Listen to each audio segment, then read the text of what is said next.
Ok, andiamo qui dal vivo. Accetto, accetta pure tu. Sì, sì, ho già fatto io. E buonasera a tutti. Stasera presentiamo il libro di Pino Casamassima, 1974, Le stragi, le BR, il divorzio, il compromesso storico, l'anno che cambiò l'Italia. Il 1974 è stato un anno cruciale per quanto riguarda gli accadimenti della storia contemporanea.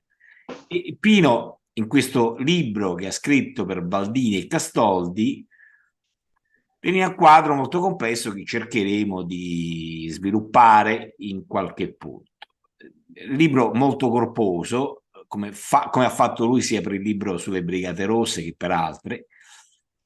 Si compone di diversi capitoli, ne sono ben, vado qui, le vedo, insomma, ne sono 15, no, 17, quindi è molto grande, non credo che ce la faremo a svilupparlo tutto, però prendiamo i punti fondamentali, le parti nodali della cosa, del libro. Insomma, perché lui poi lo dice all'interno del titolo, quelli che sono i suoi punti di sviluppo, quelli che devi sviluppare. Io,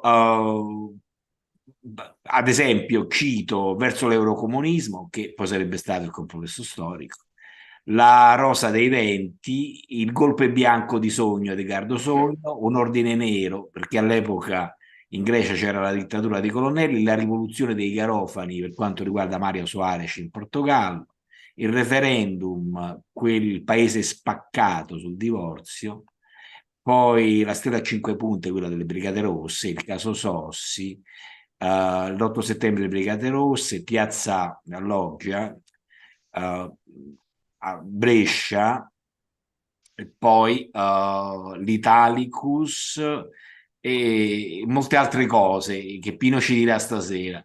Io inizierei prima di tutto a evidenziare i punti richiamati dal titolo del libro: le stragi, le BR, il divorzio, il compromesso storico. Cioè, io porterei avanti una riflessione su questi 4 punti. Pino, iniziamo a parlare delle stragi del 1974. Le stragi sono nient'altro se non una conseguenza del clima politico italiano e internazionale che si era venuto creando in quell'anno. Eh, una, un segmento storico di cui ho appunto fatto grande, dato grande rilevanza all'interno di questo libro che si compone di quasi 800 pagine, non a caso, insomma. Però prima di arrivare alle stragi, io vorrei contestualizzare un po' il tutto, perché altrimenti non si capisce bene, cioè non si capisce come mai un anno come questo addirittura registra ben due stragi nell'arco di poco più di 2 mesi, perché la prima, quella a Piazza della Loggia, è del 28 maggio, la seconda, quella contro l'Italicus, è del 4 agosto successivo, no? Ecco, però è necessario avere un abbrivio, come ho fatto proprio nel libro. Io questo 1974 in realtà lo faccio partire dalla fine del 73, che sembrerebbe una considerazione pleonastica, ma così non è, perché altrimenti non si capiscono una serie di avvenimenti succedutesi vorticosamente durante il 74. L'abbrivio da cui io appunto parto è quello del golpe cileno dell'11 settembre 1973. Un golpe che eh, rimarrà a segnare l'immaginario collettivo della storia d'Italia, perlomeno quelli della mia generazione, tanto che quando si replica, si cita questa data, l'11 settembre, alla maggior parte delle persone che appartengono alla mia generazione non viene immediatamente pavlovianamente in mente le Torri Gemelle, no? L'attacco di Al-Qaeda del 2001, in quella data, bensì il golpe cileno del 1973, golpe che provocò un cambiamento molto importante e sostanziale, direi, nella politica italiana, una virata di portata storica attraverso il compromesso storico. Chiedo scusa del bisticcio di parole che in realtà è un po' voluta, una allitterazione, perché di fatto all'indomani del golpe cileno Enrico Berlinguer lancerà attraverso 3 articoli su Rinascita, che era il settimanale del Partito Comunista Italiano dell'epoca, lancerà la teoria del cosiddetto compromesso storico, in realtà un'unione politica fra le 2 forze politiche più importanti del paese, vale a dire quella del Partito Comunista e quella della Democrazia Cristiana, che insieme intercettavano all'epoca 3/4 dell'elettorato. Berlinguer di fatto sostiene in quei 3 articoli che vengono pubblicati fra la fine di settembre e i primi di ottobre, a distanza di una settimana l'uno dall'altro, su Rinascita, come abbiamo appena detto, e questa tesi di fatto trova sponda nell'anima più avanzata all'interno della Democrazia Cristiana di sinistra, che è quella di Aldo Moro. Quindi saranno Berlinguer e Moro a perimetrare quelli che sono i contorni peculiari di questa nuova prospettiva politica, che andrà avanti, che proseguirà fino alla morte di Moro del 78, poi cambierà completamente la stagione politica. Dicevo, io do l'abbrivio attraverso il golpe cileno del settembre del 73, proprio perché quell'avvenimento condizionerà in modo formidabile tutto l'anno successivo, cioè tutto il 1974, comprese quelle 2 stragi che tu hai citato all'inizio.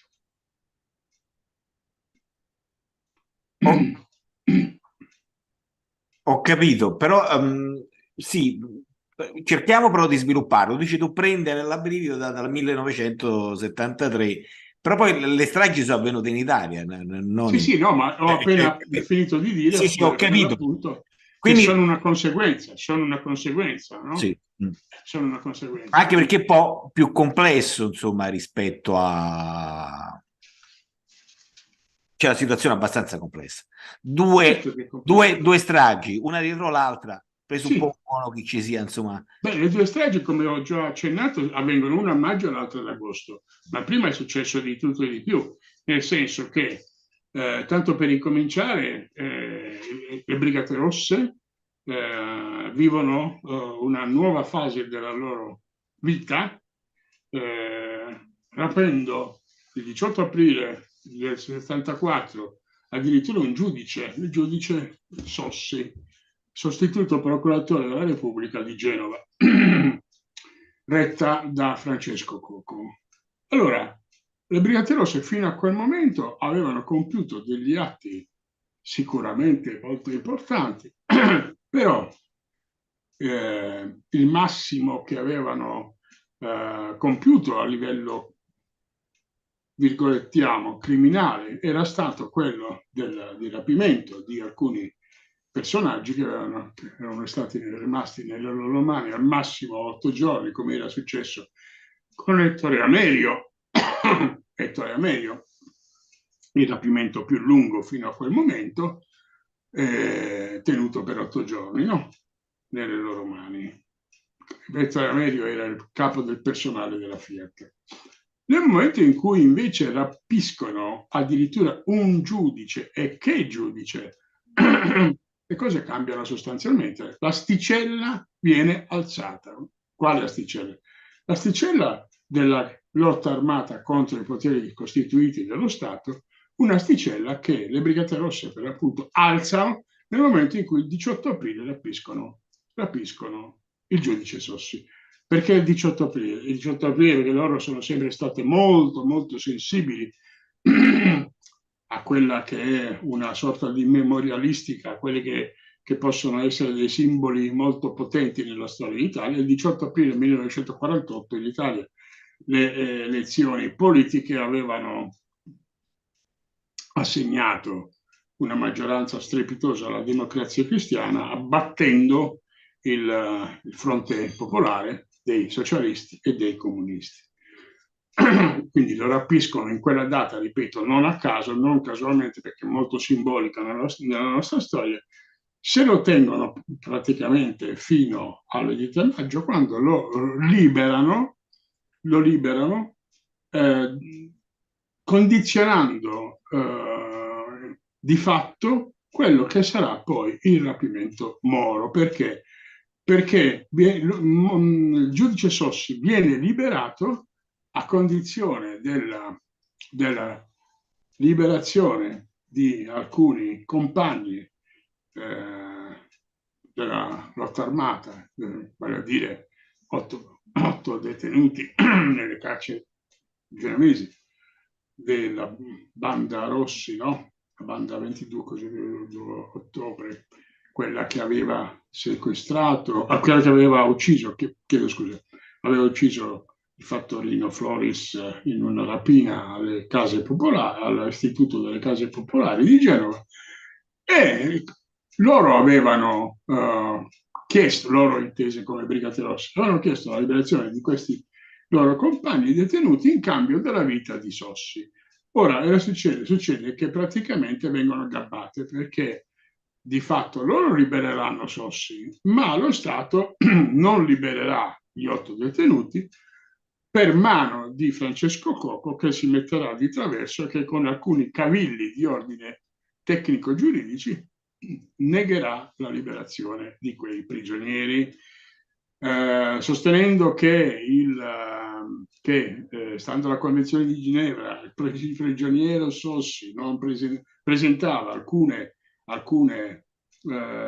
ecchimosi, e non solo ecchimosi, relative alla sua prigionia, e che quindi non era in condizioni di sanità fisica, come si prevede nel caso di scambio di prigionieri, e quindi negò la liberazione. In effetti Sossi presentava un'evidente ecchimosi in faccia per un pugno ricevuto da Franceschini al momento del rapimento, ma ancora più grave è un'inclinatura di una costola, sempre per un pugno, nelle fasi concitate del suo rapimento. È ovvio che si trattava di un escamotage.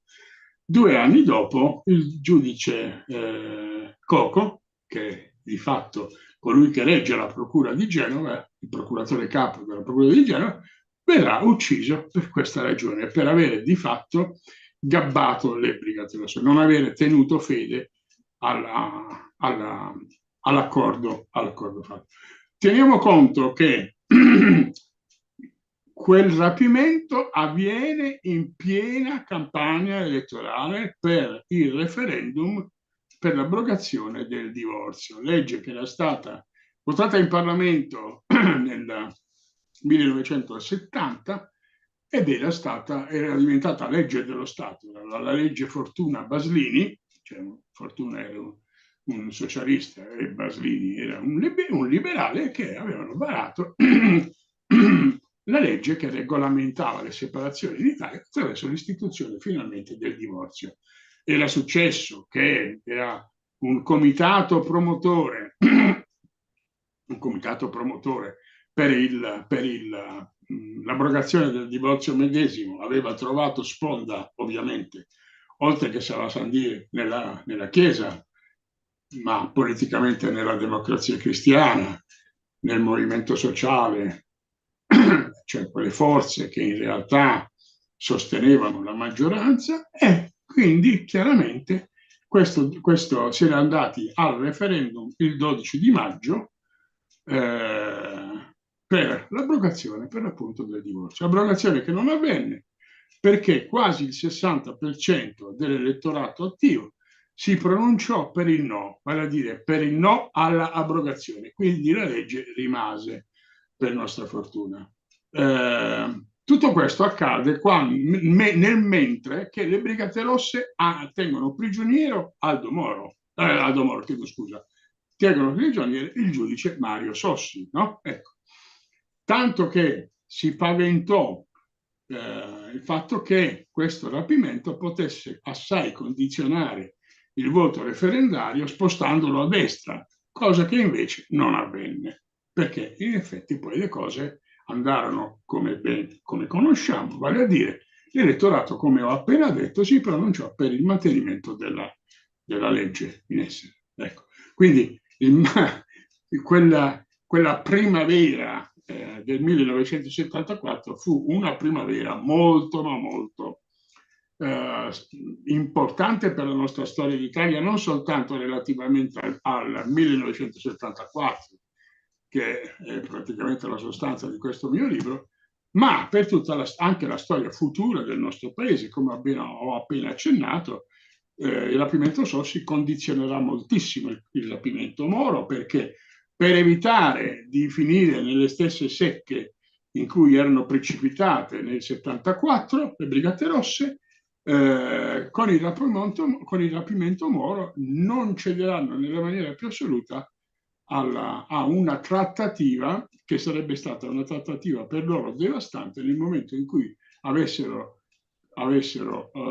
riconsegnato Moro vivo e vegeto senza ottenere nulla in cambio. Mario Moretti spiega il tutto appunto con il rapimento Sossi, vale a dire, se noi avessimo nuovamente liberato il nostro prigioniero senza ricevere nulla in cambio, come era accaduto con Sossi, a quel punto avremmo potuto chiudere baracca e burattini, e dal loro punto di vista ovviamente era una iattura. Ok, però vediamo un po' di fare Poi c'è lo scenario internazionale che ovviamente... cioè di tirare i fili del caso. Allora, le due stragi sono di destra, appurate che sono di destra. Quella di Piazza della Loggia, su cui ha scritto anche il libro Benedetta Tobaggi. Poi sai, tu stai a Brescia, quindi a Brescia c'è anche l'associazione, i familiari, poi ce ne parlerà. Io stesso ho fatto un libro su Piazza della Sì, Loggia con certo, Sterling e Kuffer, non a caso. certo. Però ce n'ha scritto in molti, insomma, su Piazza della Loggia, su quegli anni lì. Poi anche la strage dell'Italicus, e quella lì anche è una strage di destra, ormai ascrivibile a destra. Poi ricordiamo anche la sentenza ordinanza di giudice Salvini che ricostruisce tutta la storia delle versioni nera di quegli anni lì. Però contestualmente lo stesso anno, come ci ricordi tu, venne sequestrato il giudice Sossi. Incrocio a questo punto un'altra lettura che ho fatto di recente, la storia delle Brigate Rosse, scritta da Sergio Luzzatto, che parla appunto della colonna genovese delle Brigate Rosse, Sì, la genovese, sì, la lanterna. Sì. che quella fu poi ad operare, a fare il sequestro del giudice Sossi. Dicevano appunto che non l'avevano toccato, ma che Sossi si era fatto male perché... Sì, vabbè, ma lasciamo perdere. Vabbè, comunque a noi si era fatto male perché le strade erano tortuose, quindi aveva sbattuto con la faccia, insomma, vicino al corpo, vicino allo sportello dell'auto. Però in quegli stessi anni, quindi, noi vediamo la situazione internazionale che è quella che tu hai prima hai raccontato, quella del Cile, poi l'avvicinamento del PC alla democrazia cristiana per il compromesso storico che poi avverrà tra 1976 al 78. Il terrorismo nero era la destabilizzazione, cioè aveva come obiettivo quello di creare scompiglio all'interno dell'Italia. Poi però abbiamo detto anche la nascita e lo sviluppo delle Brigate Rosse. Parliamo ora del referendum del divorzio, cioè quello che non riesco a capire. e che la Democrazia Cristiana, che aveva anche i suoi validi uomini, Moro e tutti gli altri, insomma, che capivano, si impuntarono sul referendum perso in partenza per il divorzio quando il contesto nazionale, terrorismo, stragi, e il contesto internazionale, quello anche del cileno, come hai detto tu, e anche la forte presenza della CIA all'interno del meccanismo, insomma, mondiale, nel senso che quando c'erano dei governi di sinistra si faceva in modo che sorgessero dei colpi di Stato. Cioè, come mai secondo te la DC prese a cuore o perse tempo per il divorzio? Sì, La Democrazia Cristiana, battendosi per il referendum sul divorzio quando ci stavano cose maggiori cui pensare. oddio, le cose maggiori ci sono sempre in realtà. Che la Democrazia Cristiana si sia spesa per arrivare a una abrogazione di quella legge non è affatto da meravigliare, non è una cosa affatto che può meravigliare, perché se contestualizziamo le situazioni vediamo come la Chiesa abbia sofferto assai quella legge da quando quella legge era stata varata 4 anni prima, come abbiamo prima detto.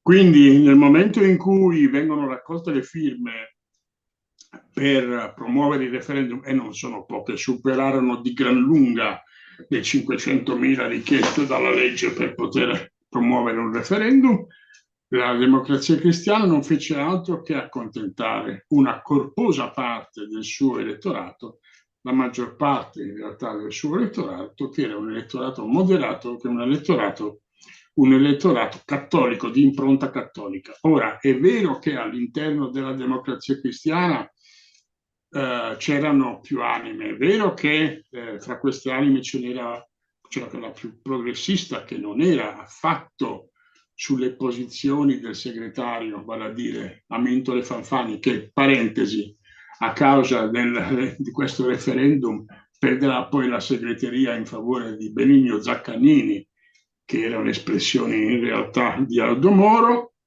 che diventerà presidente della Democrazia Cristiana, ma Zaccagnini è un uomo di Aldo Moro, come lo stesso Moro ricorderà in alcune sue lettere durante la sua prigionia nelle mani delle Brigate Rosse, chiusa la parentesi.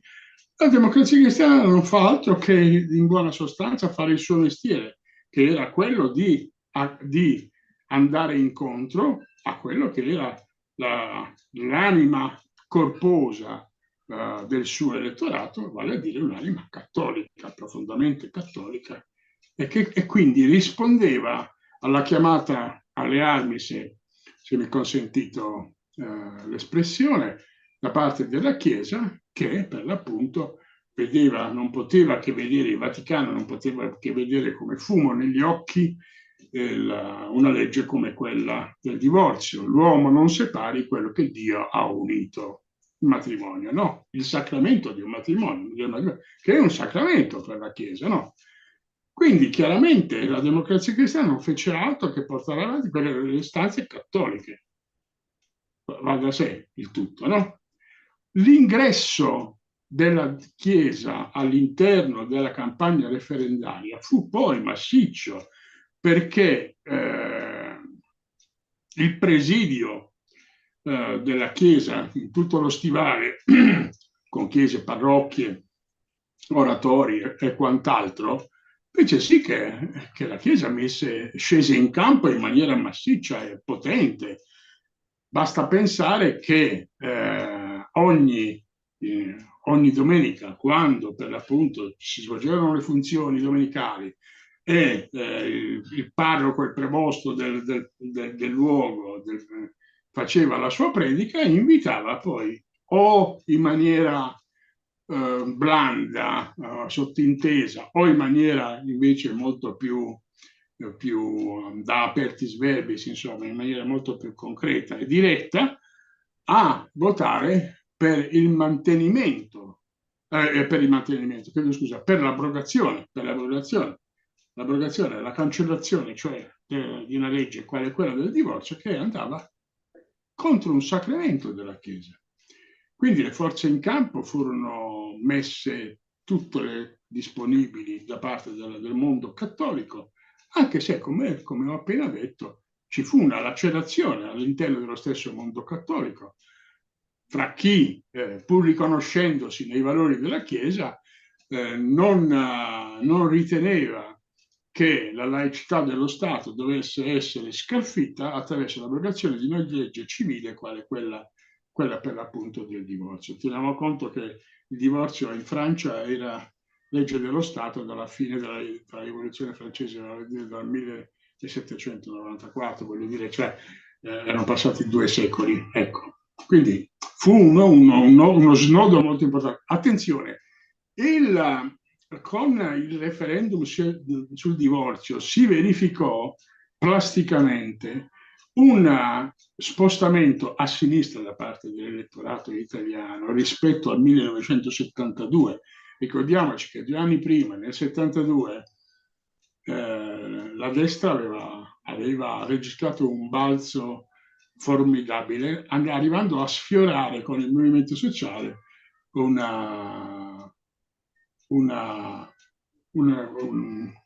quasi a 2 cifre, un risultato quasi a 2 cifre nelle elezioni politiche del 1972, attorno al 9%, insomma, un risultato incredibile. Il referendum del 74 invece in effetti mostrò come l'asse politico italiano si fosse spostato. Ricordiamola dalle date che sono fondamentali: 12 maggio 1974, 12 maggio, domenica 12 maggio. La prima strage che hai citato te è del 28 maggio. Sossi viene liberato il 23 maggio. Cioè, se mettiamo in fila tutto e verifichiamo come in effetti le stragi del maggio e dell'agosto successivo sono una scomposta reazione di fatto della destra eversiva e non solo, la destra eversiva, bisogna ampliare il discorso a quelli che furono i mandanti, a quelli che furono tutte le componenti politiche ed economiche che volevano frenare l'avanzata delle sinistre. Un'avanzata che si sostanzierà nel 1975 con un balzo formidabile da parte del Partito Comunista nelle elezioni amministrative di quell'anno, con la presa di città importanti, le più importanti in realtà, Milano, Roma, Torino, Napoli, cioè voglio dire, chiaramente la Democrazia Cristiana ebbe un segnale molto preciso, tanto che temette uno scavalcamento alle politiche del 1976, scavalcamento che non ci sarà. Nel 75 il Partito Comunista soffierà sul collo della Democrazia Cristiana con un risultato importantissimo, vale a dire a ridosso del 36% che ottenne la Democrazia Cristiana. Il Partito Comunista andò intorno al 35%. L'anno successivo, cioè vale a dire alle politiche, invece la Democrazia Cristiana riconquistò alcuni punti che la mettevano al riparo dal paventato sorpasso, perché si parlò assai del sorpasso da parte del Partito Comunista nei confronti della Democrazia Cristiana, e questo sarebbe stato un gravissimo problema, non solo per la Democrazia Cristiana, ma per tutti gli equilibri italiani, anche a livello internazionale, in primis nei rapporti con gli Stati Uniti. Ho capito. Visto che tu hai scritto un libro sulla strage a Brescia, sì. Facciamo una digressione, insomma, sulla strage, visto che tu sei esperto anche perché hai vissuto, insomma, a Brescia. Sì. Allora, la strage di Brescia non arriva improvvisamente come fulmine a ciel sereno, ma alla fine di una serie di atti violenti che vengono perpetrati sul territorio bresciano, che è molto vasto, è molto largo, e il 28 maggio arriva la strage, ripeto, come suggello finale, come momento culminante di una serie di atti criminali compiuti dalla destra eversiva fin dalla fine dell'anno precedente, fino ad arrivare a ridosso della strage medesima. 10 giorni prima della strage, che è il 28 maggio, la notte del 19 maggio, salta per aria in piazza del Mercato a Brescia, che è una piazza a ridosso con Piazza della Loggia, un ragazzo, Silvio Ferrari, un cuore nero, che portava sulla sua Vespa 50 una bomba che avrebbe dovuto piazzare presso la sede bresciana del Corriere della Sera. Io ho sempre sostenuto che fu di fatto non un incidente di percorso, come fu derubricata, forse eccessivamente frettolosamente, quella morte, perché la bomba scoppiò alle pochi minuti dopo, alle 3 di notte. Lui era convinto che invece il timer fosse posizionato sulle 4 di notte. E quella morte fu una sorta di campanello d'allarme finale che fece sì che il Comitato Unitario Antifascista di Brescia, unitamente ai sindacati, promulgassero per il 28 maggio, per l'appunto, una giornata per dire no al fascismo, per dire no alle violenze che si erano perpetrate in tutti i mesi precedenti e che avevano trovato nella notte del 19 maggio, con la morte per l'esplosione della bomba che trasportava, come abbiamo appena detto, Silvio Ferrari, il momento culminante di tutte quelle violenze. Ovviamente non si poteva immaginare che proprio in occasione di quella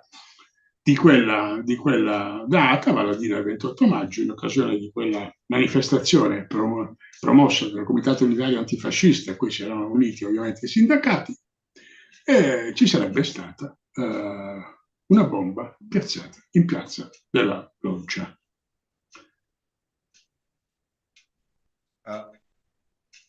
Un attimo solo che riprendo il filo. Sì, ci sarebbe stata. Poi parlavamo, quell'anno molto complesso, tentativo di colpo di Stato. Parlaci un po' di Edgardo Sogno, scusami. Prima di arrivare a Edgardo Sogno, che vorrei dare un'estensione di quella che fu la stagione delle stragi con la successiva strage dell'Italicus, no? Abbiamo appena abbiamo parlato, sì, abbiamo parlato. Ecco. Il 28 maggio c'è la strage di Piazza della Loggia e poco più di 2 mesi dopo, vale a dire il 4 agosto 1974, avviene una strage sul treno Italicus che nel momento in cui stava per uscire dalla galleria di San Benedetto Val di Sambro, che è lunga 18 km, vale a dire alle porte di Bologna. Infatti Bologna in realtà è una città martire dello stragismo italiano, perché 6 anni dopo ci sarà poi la strage alla stazione di Bologna. Ora, chiaramente 2 stragi nell'arco di 2 mesi, una strage di quella portata, ricordiamo, perché non è che stiamo parlando di morti, feriti, mutilati, eccetera, eccetera, eccetera.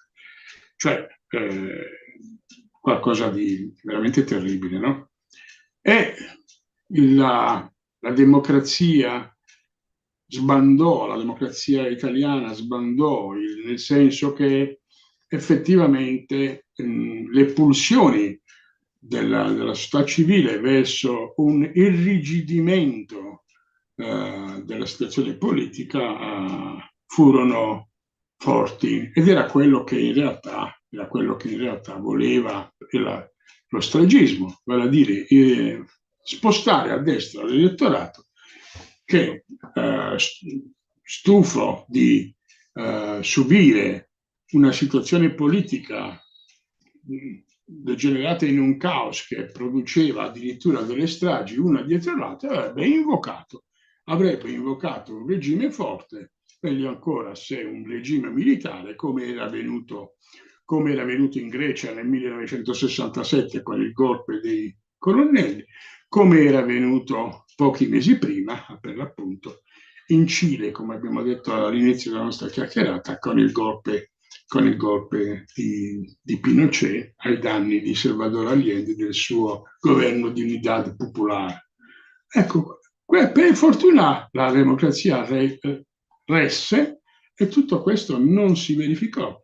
Ci fu però effettivamente, io ricordo perfettamente, io avevo 20 anni all'epoca, facevo comunque già politica, e ci fu effettivamente uno sbandamento, ripeto che non ci fu, anzi nell'arco di un anno ci sarà una sorta di aggregazione all'interno della società civile fra le forze le più progressiste, per far sì che si arrivasse invece addirittura a un balzo in avanti da parte delle sponde più progressiste della società civile italiana. Come abbiamo detto prima, il Partito Comunista conquisterà le piazze più importanti, come abbiamo citato poc'anzi, nella tornata amministrativa del 1975. Quindi di fatto fallisce quel tentativo di destabilizzazione che nelle intenzioni dello stragismo avrebbe dovuto portare per l'appunto a un regime dittatoriale, come era accaduto per l'appunto, come abbiamo detto poc'anzi. Però ci fu un altro elemento che fu invece a livello internazionale molto importante. Nell'aprile, quella primavera fu una primavera molto affollata di avvenimenti.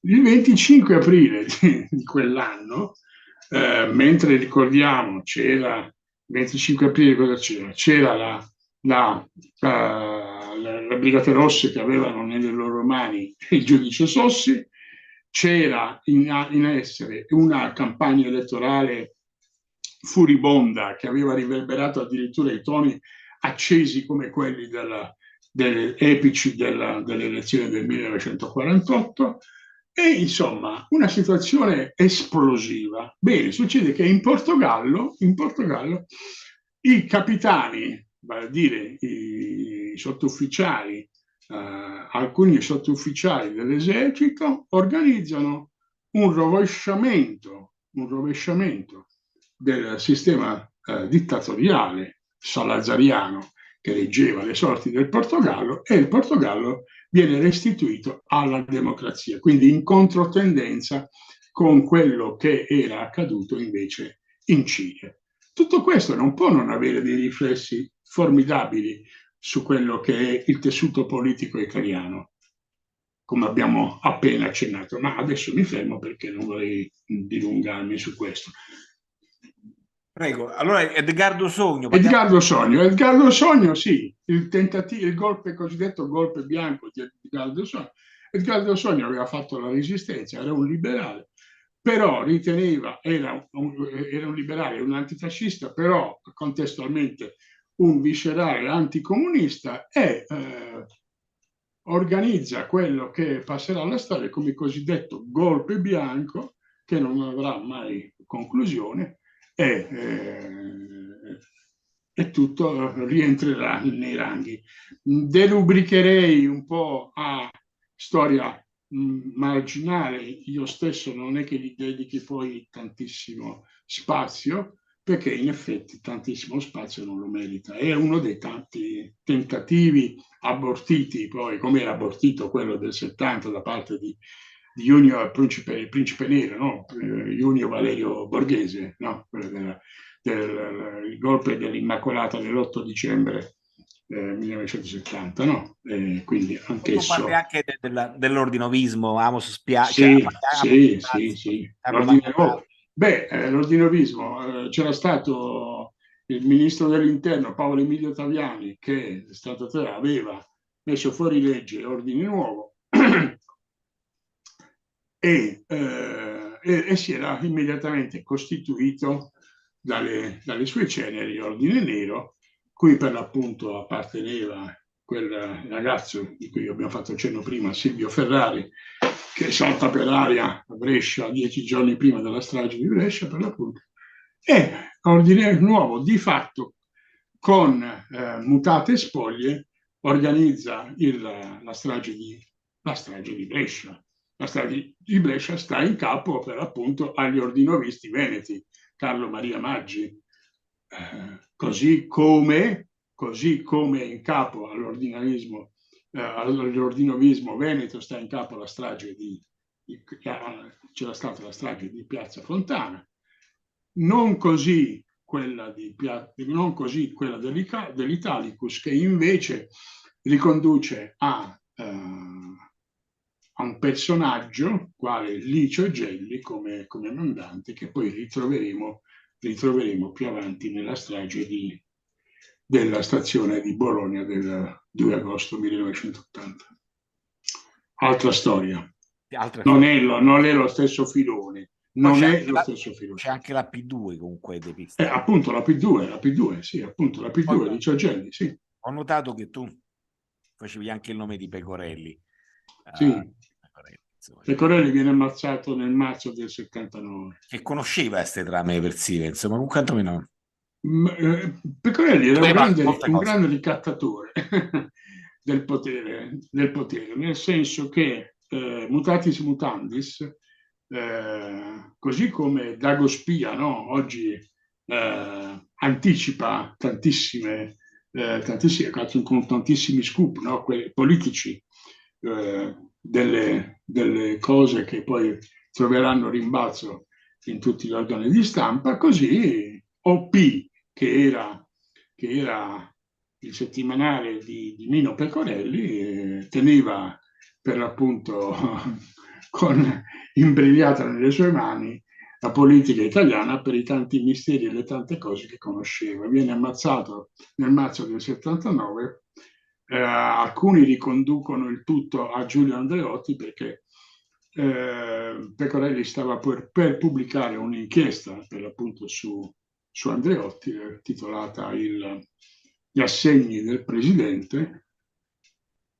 Andreotti ne uscirà pulito, poi ne uscirà pulito da questa storia, però per dire per l'appunto che Pecorelli era un personaggio che conosceva assai bene quelle che erano le trame e gli affari sporchi che giravano attorno alla politica italiana. Quando dico politica italiana intendo ovviamente la politica, quella che teneva le redini del potere. È probabile che Pecorelli conoscesse già nei dettagli quelle che erano state le declinazioni che avevano portato alla strage di Piazza Fontana del 12 dicembre 1969, che sapesse che cos'era accaduto di fatto con la strage di Peteano del 1972, che conoscesse cos'era accaduto di fatto con l'uccisione di Luigi Calabresi il 17 di maggio 1972 da parte del comando di lotta continua. Insomma, aveva un cassetto pieno di misteri e la sua morte, tutto sommato, rientra in una logica criminale e politica di cui più di tanto non ci dobbiamo meravigliare. Certo, ricordavo che 1974 è l'anno antecedente alla morte di Pasolini, che morì nel 1975. E Pasolini già nel 1974 aveva intuito, insomma, queste trame eversive, già il famoso editoriale, io so. Sì, sul Corriere della Sera, sì. Cioè, quindi c'erano degli intellettuali, no, presaghi, comunque gli intellettuali che sapevano vedere lontano, come Pasolini, rispetto a quello che stava succedendo in Italia, in quegli anni lì. La situazione è abbastanza difficile. Ora, vista col senno di poi, abbiamo scampata, però non era la situazione. È una situazione in subbuglio. Certo, non molto facile, insomma. Assolutamente, sì. Quindi abbiamo detto tutto, insomma, in sostanza, se ci sta qualche aggiunta da fare, insomma, abbiamo parlato un po' Potremmo anche parlare un po' del neofascismo di quegli anni lì, insomma, noi già ne abbiamo parlato, insomma, sia Ricordiamoci che che sia nel quello, scusami, 65 c'era stato a Roma un convegno, no? A Parco dei Principi a Roma, in cui la destra eversiva in realtà si era interrogata sul che fare, cioè che facciamo, come facciamo a sbarrare l'avanzata del comunismo in Italia. Non è che quel che accade dopo accade così improvvisamente dalla sera alla mattina, ma ha una sua genesi. La genesi sta lì, la genesi sta nel fatto che le anime nere presenti in Italia non potevano accettare, non potevano ingoiare il rospo di una democrazia compiuta con la Repubblica nata nel 46, e quindi avrebbero fatto di tutto per tornare evidentemente su tracciati politici di stampo fascista e neofascista. Quello che succede dal 65 in avanti, che non è che la strage di Piazza Fontana arriva così di colpo. C'è un bel libro del caro amico Paolo Morando che consiglio, che si chiama proprio così, prima di Piazza Fontana, pubblicato con la Terza, che spiega per l'appunto come alla strage di Piazza Fontana ci si arriva step by step, e Piazza Fontana non è altro che la conclusione di un ciclo. E ne apre un altro ciclo, quella che io chiamo la stagione delle stragi, dal 12 dicembre 1969 al 2 agosto 1980, strage alla stazione di Bologna. Il decennio è segnato anche dallo stragismo, che attenzione, è una parte, lo stragismo è una parte della eversione neofascista. Voglio dire che ci sono invece altri segmenti dell'eversione neofascista che si muovono in altra maniera.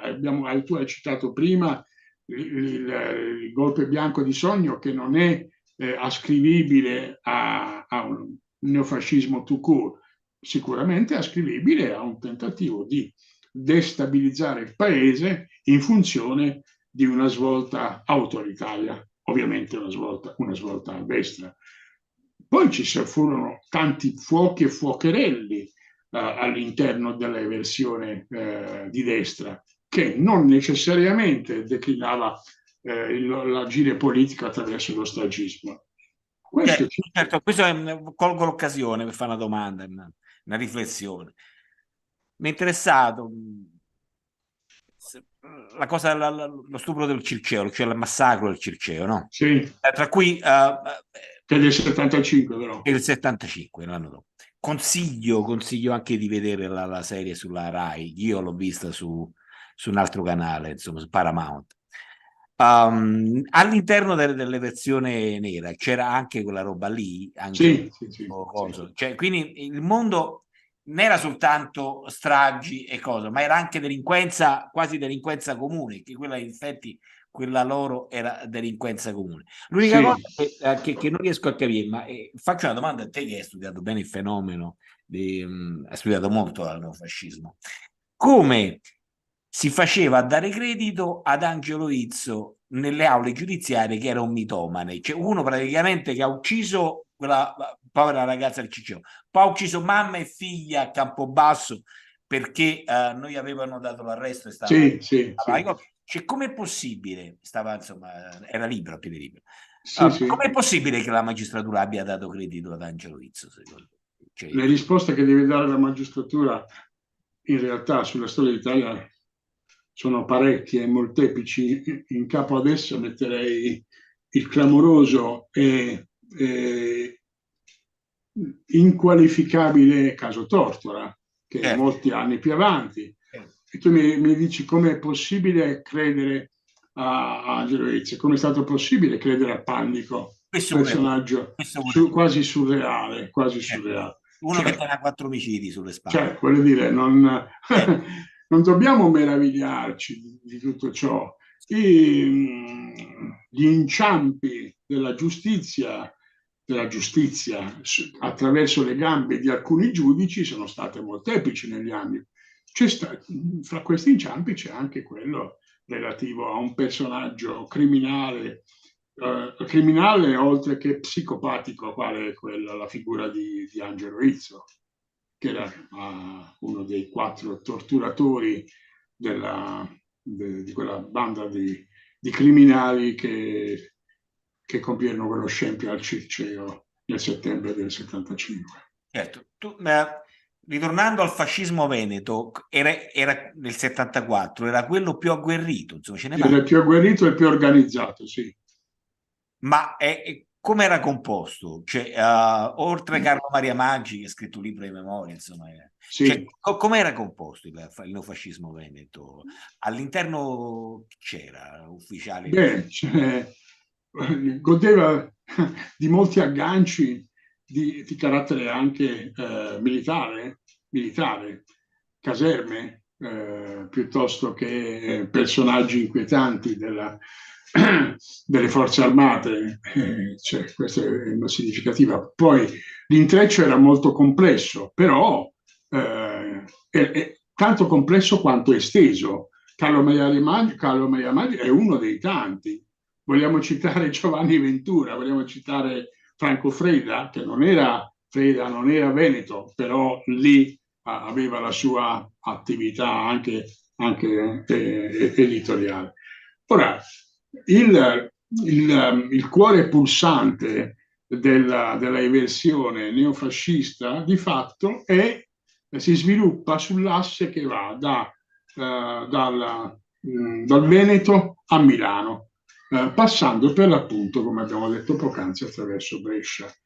Perché Brescia? Perché Brescia era la città più industrializzata d'Italia all'epoca, in quel periodo. E quindi era significativa la presenza operaia. La FIOM di Brescia era la più forte in quel tempo d'Italia, cioè più forte addirittura di quella milanese. Cioè, la strage di Brescia si compie lì, in Piazza della Loggia, perché per l'appunto i veneti che l'hanno organizzata identificano in quel territorio simbolicamente quella che potrà essere una deflagrazione la più devastante a livello politico rispetto addirittura a una piazza come quella di Milano. Uno pensa subito a quello che dice una strage dove a Milano, perché Milano? Perché Milano è il cuore pulsante d'Italia a livello economico.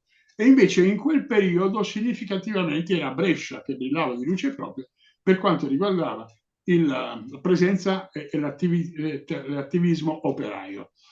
Non a caso, ripeto, si compie lì, si compie su quel territorio. E arriva alla fine di una serie, come abbiamo già detto, una serie di episodi violenti che vengono perpetrati dall'inizio dell'anno fino al 28 maggio. Il Veneto poi rimane come sacca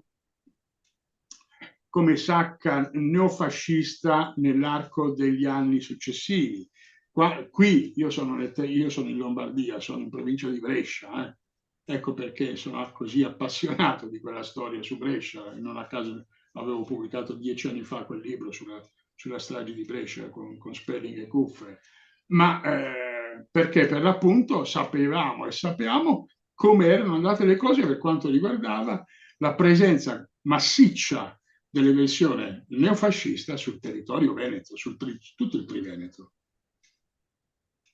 Bene, io se fai vedere ancora il libro, lo mostriamo prima di chiudere, eccolo lì, edito da Baldini e Castoldi, bel volume da leggere anche durante le vacanze natalizie, ma anche ora, 1974, di Pino Casamassima.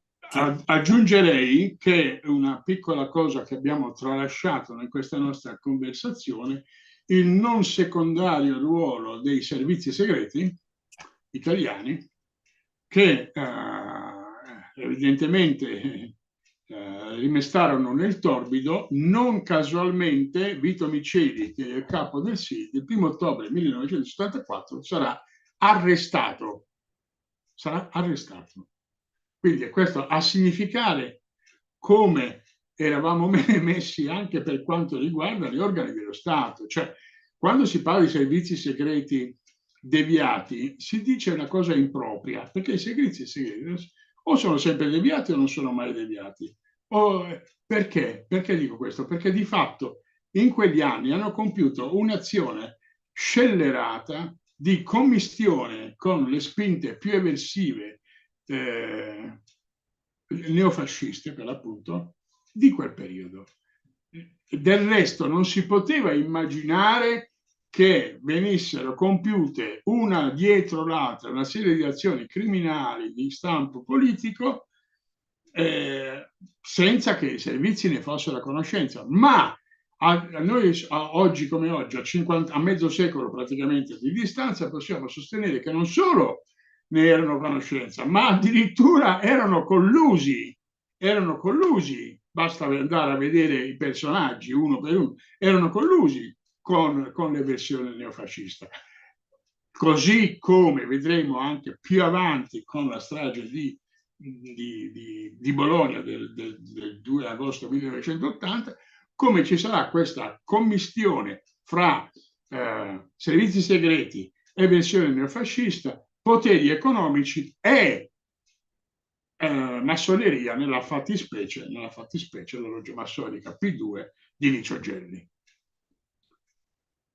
Certo, noi non abbiamo parlato, pare, non molto della P2 di Licio Gelli, ma molti ufficiali erano implicati. Beh, il piano rinascita di Licio Gelli, il cosiddetto piano rinascita di Licio Gelli, per l'appunto, è facilmente rintracciabile in rete. Basta mettere su Google piano rinascita di Licio Gelli e lo trovate pari per intero. Basta leggerselo per verificare come in realtà fosse la base per poter rimbalzare una stagione di eversione, quale fu quella tentata per l'appunto da Gelli.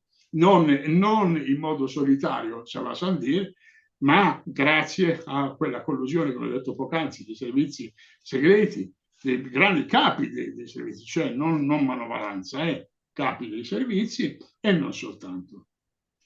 Grazie, Piero.